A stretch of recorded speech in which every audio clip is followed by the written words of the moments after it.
Hello everyone, welcome to Michigan Man MTG, and today we're going to be looking at the Final Fantasy previews from Thursday. We only have a few cards to talk about, but before we dive in, remember that I'll be doing some list of the best mythics, rares, uncommons, and commons for Standard over the next week or so, and then also remember to like and subscribe to get further content like this throughout Final Fantasy preview season and beyond.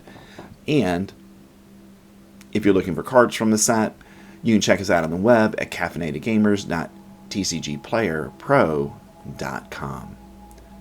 Alright, let's dive into today's previews. The first is Genji Glove for 5 mana.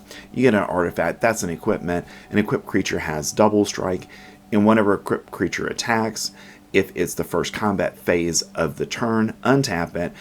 After this phase, there is an additional combat, and equip cost is 3. So it's got a high cost to get it into play, high cost to equip it, but once you do, and particularly if you can put it on a creature that has trample, I think this is a very powerful equipment that I think people will try to make work in Standard, because we do have a number of ways to reduce the cost of spells in Standard.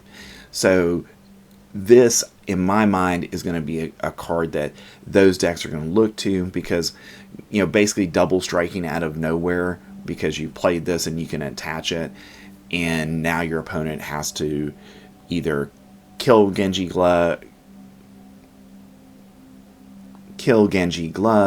or the creature, or you're going to take a bunch of damage.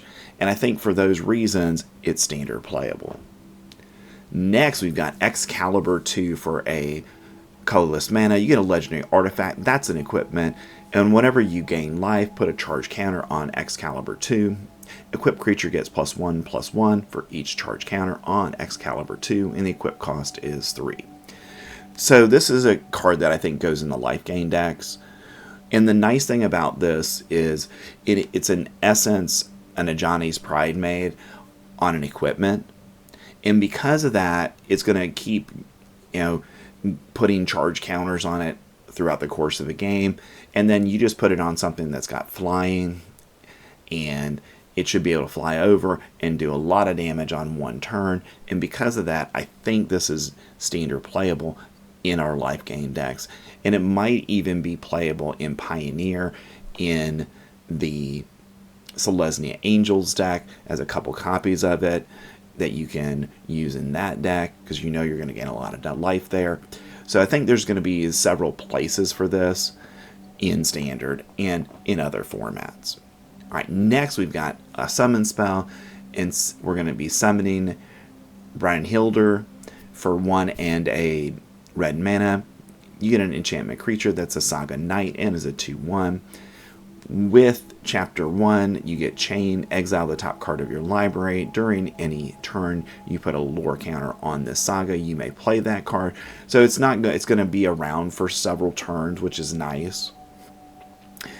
And then on Chapters 2 and 3, when you next cast a creature spell this turn, it gains haste until end of turn. So basically, whenever you're casting a creature spell, those creatures are going to get haste. So I think for 2 mana, being able to give creatures haste for a couple of turns, this may fit into a variety of decks.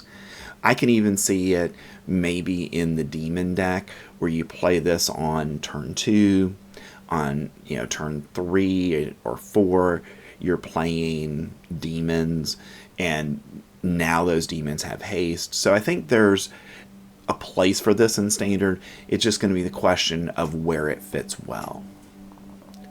Next, we've got our last card of the day, and it's Venta, Lady of Light for 1 and 2 white mana. You get a legendary creature that's an Elder Wizard and is a 3/3. And whenever you cast a legendary spell, draw a card. This ability triggers only once each turn.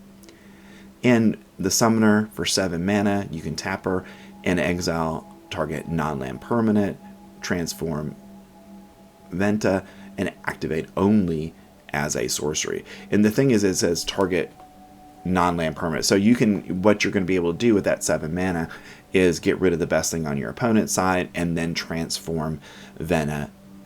Then you get Hydaline, Mother Crystal, and is a legendary creature. That's a god and a 4/4 with indestructible, and it has Blessing of Light. At the beginning of combat on your turn, put a +1/+1 counter on another target creature you control until your next turn. That creature gains indestructible. If it is legendary, you draw a card. So very powerful card here. I think one of the most powerful creatures from the set. That ability to cast a legendary spell, get a card every time, is really powerful. And then in the late game, as long as you can keep Venta on the field, then you're going to play the Sundering and pay that 7 mana to get rid of their best non-land permanent, and then you Transformer, and then you're going to get a 4/4 god, and more importantly, you're going to be able to put a +1/+1 counter on one of your legendary creatures each turn, and they gain indestructible, and you're going to get card draw. So this is going to be, in essence, drawing you in a Legends Matter deck 2 cards every single turn. And it's a legendary spell, so it could be an artifact. It doesn't have to be a legendary creature. So because of that, I think this is very standard playable. And again, I think it could be one of the sneaky best cards from the set. All right, those were Thursday's Final Fantasy previews. I think all 4 cards potentially have a place in Standard. And again, it's going to be depending on what kind of build-arounds we see in Standard. Are we going to get a Legends deck? Are we going to get an equipment deck? Are we going to get a landfall deck? Are we going to get a chocobo deck? I think all of those things are going to determine how, in the end, playable these cards are. And because of that, I'm excited to try out the Final Fantasy cards because I think they're going to have a pretty significant impact on Standard. So thanks for staying to the end of the video. If you haven't, leave a comment, like, and subscribe, do all the YouTube stuff. I would appreciate it so we can help grow this channel. And I will see you with some top 10 list for Final Fantasy. Thanks. I'll see you next time.